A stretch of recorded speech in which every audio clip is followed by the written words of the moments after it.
Seryoso at hindi lang panakot ang banda ng China na manghuhuli sila ng mga hindi Chino sa kinikilala nilang teritoryo ayon sa isang senador.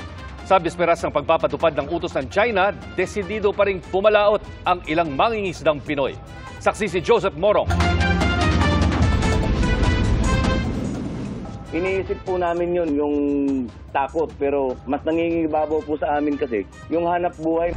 Lakas loob pa rin papalaot ang mga mangingisda sa Masinloc, Zambales kahit bukas na ipatutupad ng China Coast Guard ang bagong utos na manghuli at magkulong ng mga banyagang mangingisda na tatawid sa mga inaangking katubigan ng China.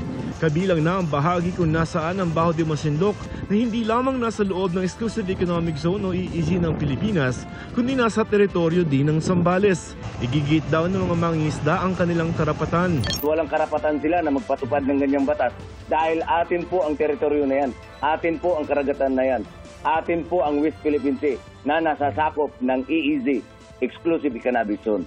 Sa bagong utos ng China sa Coast Guard ito simula bukas, maaari itong manghuli at magkulong ng hanggang 2 buwan ng walang paglilitis ng sinumang mga dayuhan na papalaot sa kanila umanong karagatan. Walang sinabi ang China kung ano ang sakop ng bagong direktibang yan pero inaangkin ng China ang buong South China Sea. Sa pinakauling monitoring ng Philippine Coast Guard sa Baho de Masinloc kahapon, mayroong 2 barko ng China Coast Guard at 5 Chinese Maritime Militia vessel lang nandoon na mas mababa sa karaniwan ng bilang. Wala ring namataang floating barrier sa bunganga ng shoal. Hindi sa dina-downplay ko itong bagong regulation ng China. Kung talagang they're going to enforce such new regulation, di sana mas mataas na ang bilang ng China Coast Guard na deploy nila dito.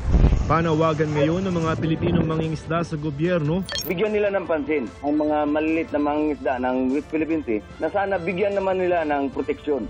Ayon naman sa National Task Force for the West Philippine Sea, walang dapat ikabahala ang mga Pilipinong mangingisda. Nakaalerto daw ang Philippine Coast Guard at iba pang ahensya ng pamahalaan tulad ng Department of Justice at Department of Foreign Affairs kung may mangyayari mang hulihan. They are not trespassers. Kung meron mang trespasser dito na hindi sumusunod sa international law and keeps on violating the United Nations Convention of the Law of the Sea, that's only the Chinese Coast Guard and that's only the Chinese Maritime Militia.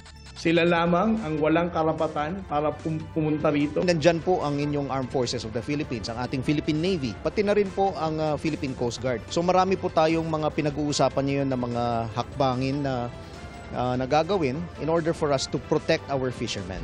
Hinihingan pa namin ng pahayag ang China. Nakipagpulong si Senador Francis Tolentino kay DFA Secretary Enrique Manalo ngayong hapon para pag-usapan ang deadline bukas ng China. Hindi pwedeng isiwalat ni Tolentino ang lahat na napag-usapan sa DFA.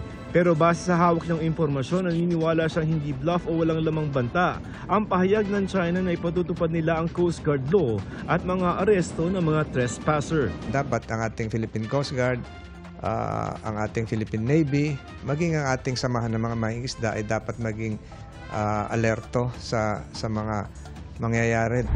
Para sa GMA Integrated News, Joseph Morong ang inyong saksi. Mga kapuso, sama-sama tayong maging saksi.